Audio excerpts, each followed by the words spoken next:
I'm wrong. Duratio.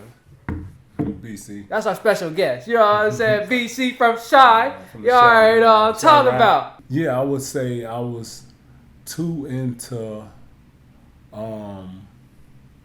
history.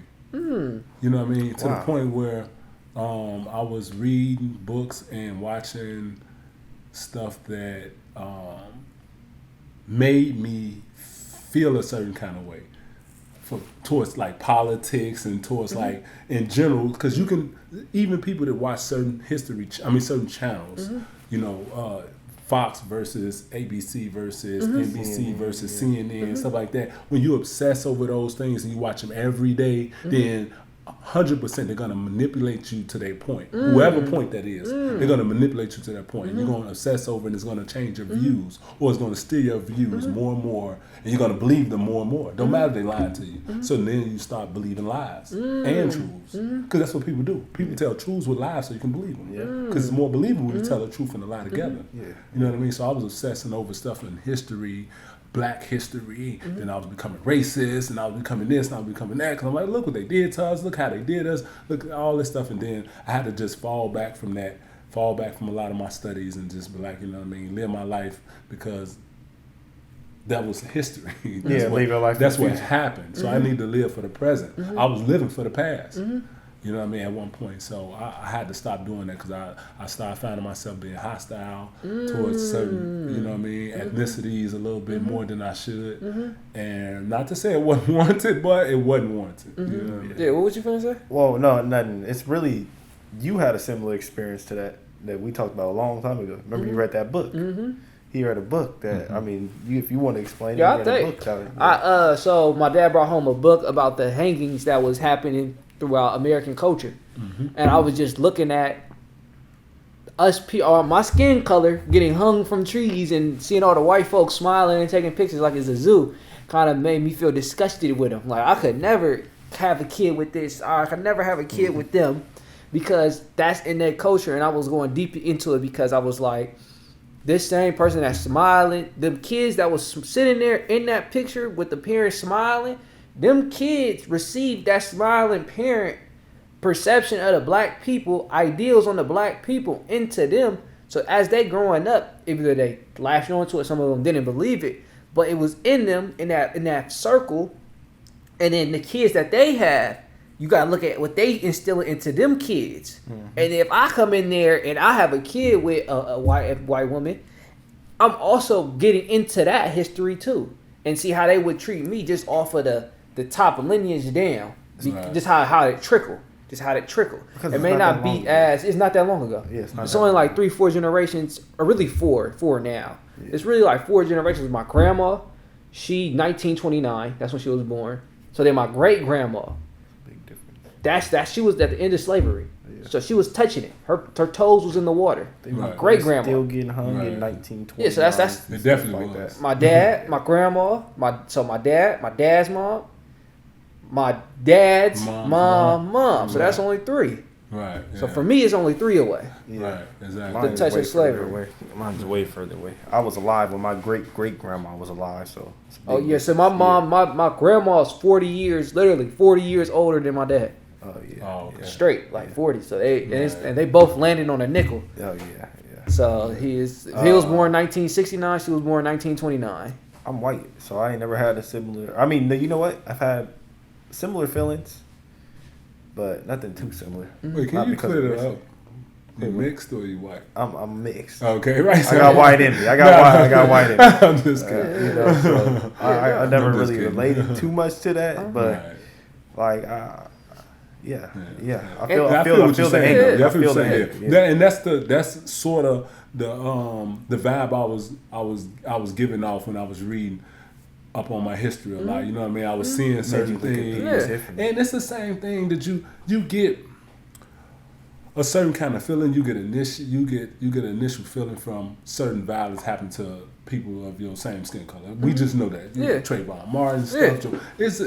It's a lot of stuff that happens that, you know, because you can see yourself in them. Yes, 100%. You can see yourself in them, and that's the same thing how you feel with your son or your daughter when they're going to school. You feel some kind of way. He's like, man, I hope, and I pray that Nothing like this happens to them, or they don't even have to experience this stuff. Yeah. And when you know it's out there and there's people like that, so it makes you disgusted and it makes you feel some kind of way. Yeah. You know what I mean? So I had to take a step back and just be like, I can't walk around like this, you know what I mean, with that type of hostility in me. That's real life. You know what I mean? I couldn't do it. You know, I step back too, you know what I'm saying? It is what it is, and if I do, I got to come to terms with that, you know what I'm saying? That it may be because I was talking to my coworker and he was telling me about the caveat to having a mixed household or a mixed offspring. Yes, lineage. Because that I'm black and I'm mixed at myself. We too mixed. I don't know if you're mixed. Or I don't know what I'm mixed with. Oh, you are though?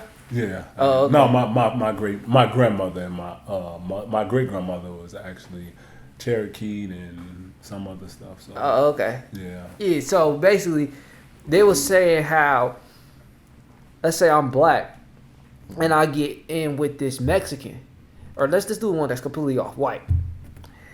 That white woman can't really comprehend the ways I have to move because the way I have to move based off my skin color. Right. So certain things I'm teaching my offspring, they wouldn't be able to understand, or say they do understand, they may not fully do, or the people around them may be in their ear, not be able to understand, if that make any sense of what I'm saying. Yeah, I didn't understand that last, the people be in their ear. Because about what? They talk. They got friends, they tell their dad. They tell they people they value about what you are telling them to do about your offspring, and then what they are telling you about what I said to her. Okay. And and there are people of value, so it's going to influence her. What does that have to do with the race? Because they're not thinking from a black person lens, is what I'm saying. So if she got white parents and it's your parents, she value her parents heavily. Her parents is telling her to move like this. Now we got discord in our relationship. Well, I'm black and white, you know, so I can speak from that, from my own. I've been called, the ER, the hard R. I've been called the ER, the hard R, you know. And you can say that though. Yeah, I can say myself. I've been called the black and white. Yeah. But so I see what you're saying, but my mama is like, she real hood, bruh. Like that's different though. Yeah, like she right. Real That's hood. the difference though. We talking about your mom versus a strictly a white person. Okay. Another grew up white in mother's as a white person. You know what I mean? Your mom grew up around a lot of black people. She grew up with family members that, you know what I mean, like that. Everybody was already educated. That's why I said. You know what I mean? Let's do something like more very. I've dated gentrified a white woman. Well, not even dated.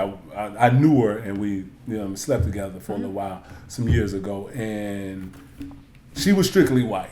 So I know, and she raised her kids strictly white. But when I was there, when I saw it, I was just like, man, to me, in my mind, I was like, these kids are in trouble. You know what I mean? And the thing was, because she had mixed kids. So I was like, these kids are in trouble because she raised them as strictly white, because that's all she knew, because the father wasn't in the household. And that's what I'm saying. Yeah, the father wasn't in the household, so she was raising them as strictly white. But I was like, no, they black too. Yeah. So they're gonna experience the black part, and you are hindering them because now they know nothing about the stuff they finna come into encounter with. Yeah. And it's gonna be devastating when they do come to encounter. She's shielding them so much, they don't know nothing about disrespect. They don't know, like, people gonna talk about it. Yeah. She's shielding them from all that. Like, you know what I mean?